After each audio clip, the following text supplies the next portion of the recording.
Gracias, María Mercedes, por cambiar su avión, por cambiar su vuelo para aceptar esta invitación. Bienvenida. Encantada, Claudia. Me siento muy honrada y me da mucho gusto estar aquí con ustedes esta mañana.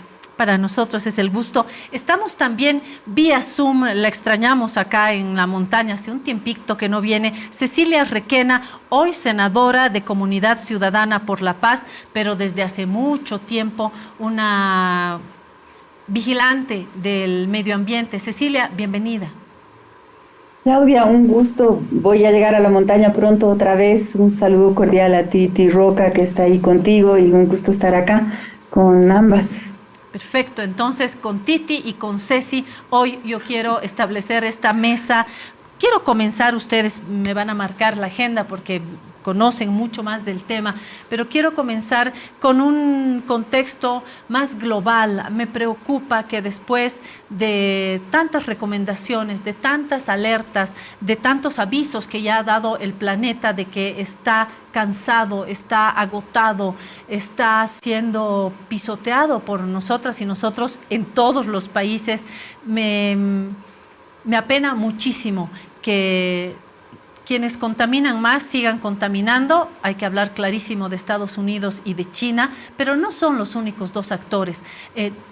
Creo que en los distintos continentes no estamos asumiendo estas alertas y ahora estamos frente a playas que nos traen agua en 37 grados, a pedazotes de hielo que estamos perdiendo, pero pedazotes del tamaño de un país. Es decir, creo que ya no podemos hablar de alertas, hay que tirar un salvavidas, decía. ¿Cómo podemos explicar todo esto? ¿Es tan así como digo? ¿Estoy exagerando? A ver, que comience Titi. A ver, Claudia, yo creo que no estás exagerando. El otro día que conversábamos con Ceci, le dije, ¿no? Yo ya soy dichosamente abuela y tenemos que velar por las generaciones futuras, los niños que están naciendo y que van a nacer hoy. Me preguntaba yo cómo será el planeta cuando esos niños tengan nuestra edad. Y le decía a Ceci, bueno, tenemos básicamente nosotros, los de nuestra edad, 10, 15 años de vida profesional muy activa. Y me contesta Ceci con toda la razón, eso es lo que le queda al planeta de vida útil si no empezamos a hacer intervenciones muy, muy urgentes, muy puntuales y muy audaces para cambiar este rumbo de destrucción en que estamos encaminados todos los seres humanos contra el planeta. Ceci, tu introducción global a este tema, a esto que es responsabilidad de todo el planeta. Nosotros hemos llevado a esta situación. ¿Cómo la explicas y sobre todo qué puertas, vías urgentes, únicas ya a estas alturas? Sí, bueno, realmente la situación es gravísima y es peor de lo imaginado en muchos sentidos, ¿no? Los modelos han respondido bien, por ejemplo, en términos de cambio climático, que es una de las crisis globales. Hay otras, como la pérdida de biodiversidad, como la deforestación, como la pérdida de suelos, que es, por ejemplo, un tema en el que María Mercedes, alias Titi, es experta. Pues bueno, en el caso de cambio climático, los modelos han respondido bien en términos numéricos, pero los impactos están siendo mucho peores de lo estimado. Y además, también estamos viendo una aceleración al punto que en julio vamos a haber llegado yo no sé si la gente que hace seguimiento del cambio climático, al 1,5% que se ha considerado como el umbral, ¿no? No es una temperatura estable de todo el año, ¿no? Hay que tener cuidado, pero en julio sí, en ciertos lugares, particularmente el hemisferio norte, hemos llegado a ese umbral, o estamos a punto de llegar en otros lugares. Las anomalías de temperatura han sido brutales y se han expresado, por ejemplo, ahorita si ustedes ven el internet, en China, en las afueras de Beijing, ha habido realmente un tifón y unas inundaciones espantosas. Es el caso de Japón, es el caso de California, es el caso, bueno, en todas partes del mundo, pero también los incendios forestales. No sé si hace poquito en Italia, en Grecia, destruyendo, por ejemplo, una industria turística, o sea, con todos los impactos económicos, socioeconómicos que esto implica. En fin, y aquí, Claudia, para dar algunos algunos ejemplos, ¿no? Estamos con una alerta en el lago Titicaca, que está a punto de estar en niveles críticos, muy cercanos a sus niveles más bajos que se dieron, según acabo de leer, en 1998. Es una alerta que provee la Armada de Bolivia.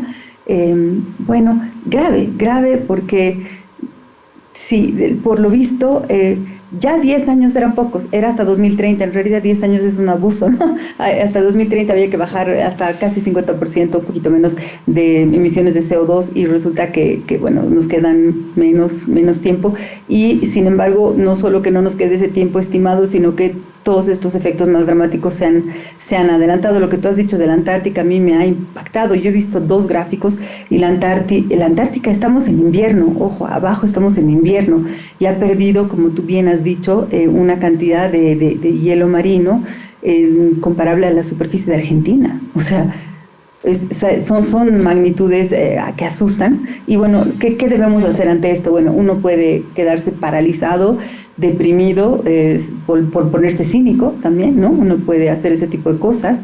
Y yo creo que la opción correcta es la que Titi ha dicho ahora, que es pues poner todo lo que podamos, cada quien desde lo suyo, y cada quien puede hacer algo desde ese lugar, y eso es muy importante saberlo. Hay diferencias en responsabilidades, por supuesto que las hay. Unas son las responsabilidades de gobernantes, unas son las responsabilidades de ciudadanos, unas son las responsabilidades de gobernantes del norte, otras son las responsabilidades de gobernantes del sur global, por decirlo de algún modo. Ok, pero cada quien puede hacer un montón, y yo creo que eso es lo que hay que hacer, porque tampoco estamos claros en que todo está perdido. Eso no es, de hecho, si hay algo muy humano es, ¿no?, la esperanza, la voluntad, hasta ser porfiado, decir, no, a ver, dicen que no se puede, pues vamos a intentar.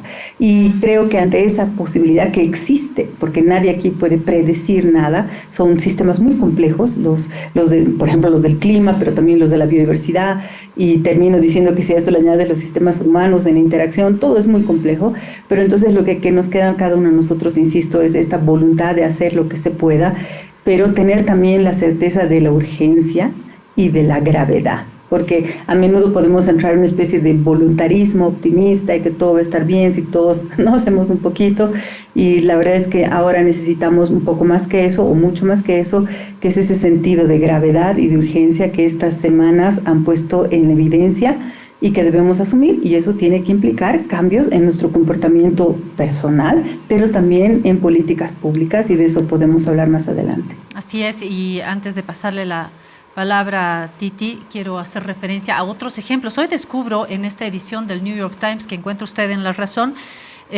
este artículo: desastres climáticos todos los días, la nueva normalidad.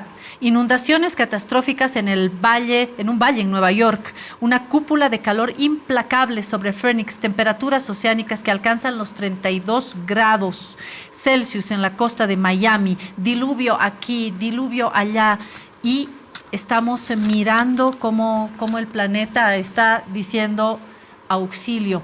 ¿Cuáles tienen que ser? Todos, coincido con Cecilia en que los estados, por supuesto, organismos internacionales, pero los ciudadanos, día tras día, tenemos en nuestras manos la cantidad de agua que usamos en la ducha, qué hacemos con nuestra basura.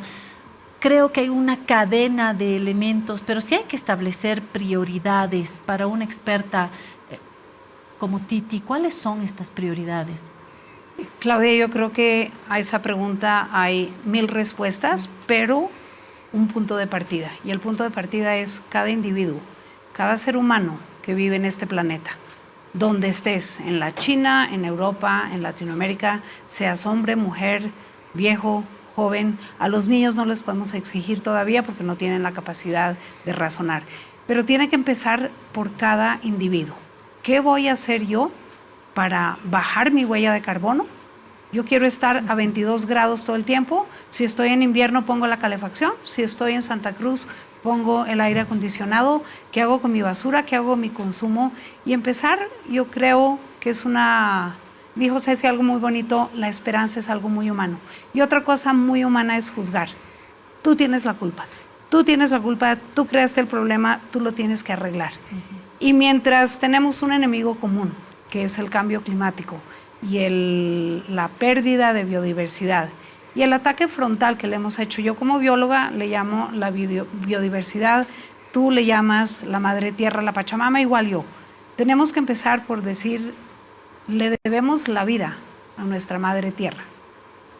Le debemos la vida a nuestra biodiversidad y no podemos seguir atacándola del modo que la atacamos. Y no es el que contamina de tal industria, somos todos nosotros y yo creo que con ética y con solidaridad y con un compromiso, con mucha esperanza, que tenemos, como dice Ceci, no sé, 10, 15 años. Tenemos una fecha ícono que es el 2030. En el 2030 van a haber reuniones, cumbres de la ONU ambientales muy importantes. Tenemos ahora se llama en inglés el Global Biodiversity Framework, el marco global de biodiversidad, donde los países se tienen que responsabilizar. Los países del norte, por así decirlo, los ricos, quieren que 1/3 del planeta sean zonas protegidas y que no haya actividad humana. Eso fue lo que yo escuché personalmente en la última cumbre de diversidad biológica del Convenio de Diversidad Biológica en Montreal. ¿Cómo lo vamos a lograr? Bueno, una forma muy... ¿Y eso te parece correcto? ¿Te parece racional? Desde el punto de vista técnico, me parece correcto, racional. Desde el punto de vista de hacerlo, no le puedes pedir a Europa, que está llena de gente desde la industrialización, hace 2 siglos, que 1/3 del territorio europeo sean zonas protegidas. Lo que sí puedes hacer es pedirle a los países donde hay poca gente, como Bolivia, que tiene una densidad muy baja, al contrario del África, al contrario del Asia, al contrario de Europa, que sí haga eso.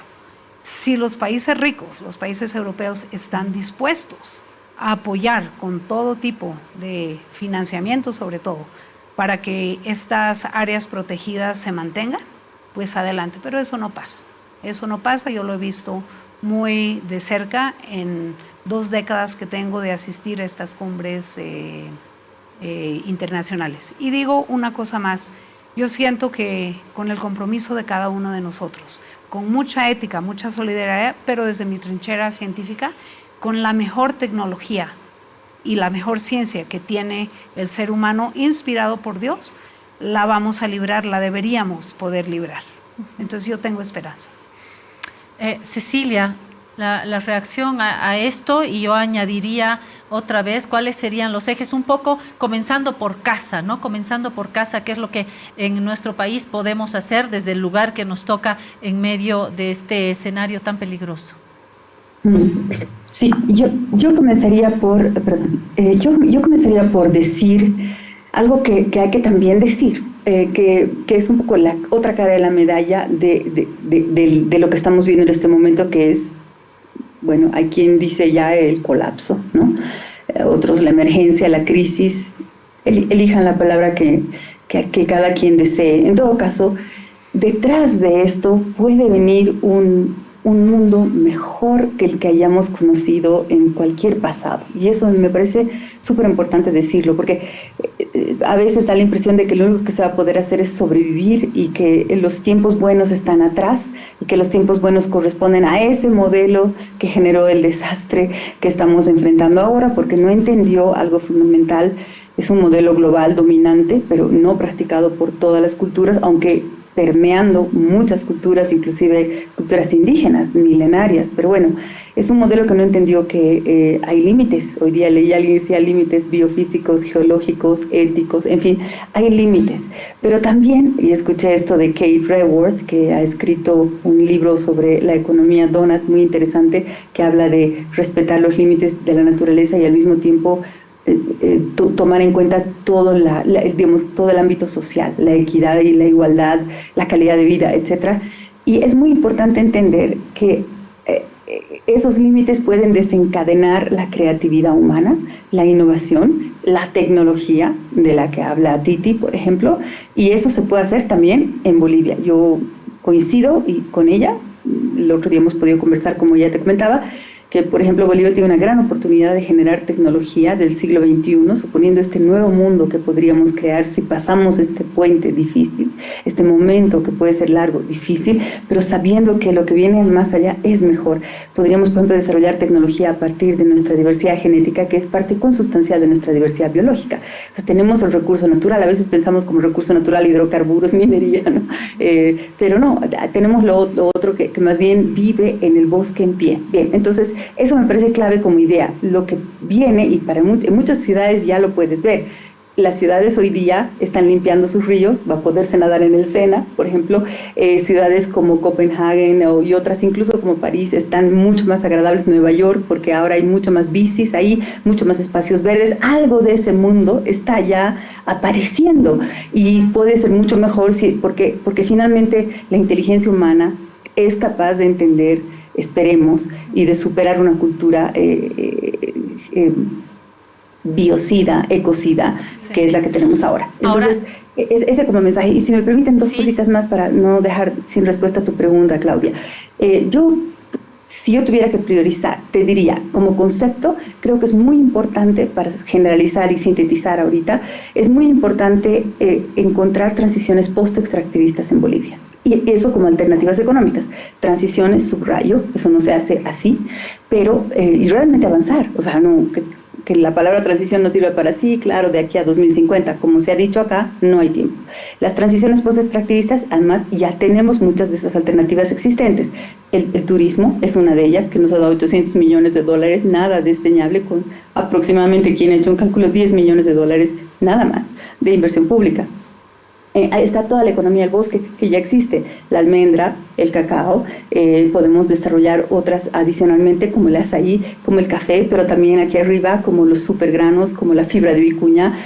Bueno, en fin, yo podría ir por todo el país y no hay tiempo acá, pero quiero decir que hay alternativas al extractivismo tradicional, que es esta forma de exportar commodities con gran impacto ambiental, socioambiental, y al final que tampoco nos saca de la pobreza, que es una vez más lo que hemos visto, y ahora estamos tendiendo a agarrarnos del litio como un cuarto extractivismo, aunque se dice que se va a industrializar, pero incluso el turismo yo creo que podría incluso generar más dinero bien manejado en Uyuni, aunque no son excluyentes, pero por lo menos proteger el turismo. Bueno, entonces, transiciones post-extractivistas. Y si dentro de eso tuviera que priorizar, yo te diría, pues ahorita yo me fijaría en qué impactos tienen mis políticas en el agua, en el bosque y en el suelo, ¿no? Entonces, analizar las políticas públicas desde ese punto de vista y decir, oye, ¿nos está contaminando el agua? No, o sea, no, porque el agua ahorita es cada vez más preciosa. Y bueno, entonces, eso es lo que yo haría si tuviera que elegir prioridades. Sí. Ahí me quedo. Sí, Cecilia, están claras las prioridades y hay esta palabra clave que ella la ha repetido, y es esta transición post-extractivista. Quiero poner apenas un paréntesis, y es ciertas actitudes paradójicas en los del norte, en los del sur, en las y los habitantes, porque podemos estar en París manejando una bicicleta, pero luego, como dice Cecilia, full a la calefacción, luego full al aire acondicionado, y también acá en los países del sur vivimos en pobreza, pero podemos ser también muy contaminadores, ¿no? Es decir, somos muy contradictorios también, sí. Nos falta coherencia. Los que manejan bici, porque ni hablar la de plástico que están gastando, o los envases, o la ropa que cambian cada 6 meses, pero acá también, las culturas indígenas también, es decir, nos falta coherencia, ¿no? Pero está la mesa servida, Ceci. Mira, yo coincido tanto con Ceci que tenemos que tener políticas públicas. Yo creo, bueno, desarrollo de políticas públicas coherentes, y ahí yo hago un llamado no solo a nuestros gobernantes, sino al mundo entero. Desde mi trinchera como científica, hay mucha ciencia, mucha tecnología que podemos usar y que no nos permiten. Y generalmente los tomadores de decisión no entienden la ciencia y la tecnología, y los científicos no se meten en políticas públicas. Yo estoy tratando de dar ese paso, de desarrollar con un consorcio digamos, del sector productivo en Santa Cruz, de hacer políticas públicas para un tema que menciona Ceci, a Kate Rathworth, que habla de la economía donut. Y este modelo económico que ya se está adoptando en muchas partes del mundo, sobre todo en los países europeos, países muy avanzados en temas ambientales como Costa Rica, como Colombia, como Brasil, y es la bioeconomía circular. Tal vez todos están familiarizados con la economía circular, reciclar, por ejemplo, acaba de haber un foro en Santa Cruz, y la bioeconomía es la economía basada en la biología, donde por supuesto entra todos los servicios ecosistémicos que presta el bosque, y en eso coincidimos plenamente con Cecilia, pero también la agricultura. Desgraciadamente, todos los seres humanos y todos los seres vivos necesitamos alimentarnos. Y cada vez tenemos una población creciente, cada vez tenemos una población más urbana, donde las personas no producen su alimento como lo hemos hecho desde el principio de la humanidad hasta hace más o menos 200 años, que se empezó a industrializar el mundo. Entonces ahora hay una necesidad de producir conservando y conservar produciendo. Esto es como nuestra consigna, nuestro lema. Y no sé si muchos de ustedes vieron la serie de El Juego de los Tronos, donde todos se pelean por el trono, pero al final hay un enemigo común, que son unos zombies muertos, y todos los que antes se peleaban tienen que unirse contra ese enemigo común. Eso tenemos que hacer nosotros. Los ambientalistas con los de producción agrícola, los científicos con los políticos de derecha y de izquierda, los de Europa con los latinos, con los americanos. Todos los humanos nos tenemos que unir. Porque el verdadero monstruo sacó porque la el cabeza. verdadero monstruo nos daña a todos. Así y si no lo hacemos en los próximos 10 años, con políticas públicas coherentes, que todos cumplamos, no vamos a tener el futuro que Ceci y yo y tú pensamos que podemos tener, con la esperanza que nos caracteriza a los humanos. Entonces, la consigna es producir conservando, conservar produciendo, porque necesitamos tener una actividad económica para poder vivir, pero cooperando, no diciendo tú tienes la culpa, tú eres el malo de la película, sino cooperando. Y eso es algo que empezamos a hacer ya Ceci y yo, empezar un diálogo transparente desde dos sectores, el sector productivo con el sector ambiental, y decir cuáles son nuestros puntos de convergencia, y los hay muchísimos, ¿no es cierto, Ceci?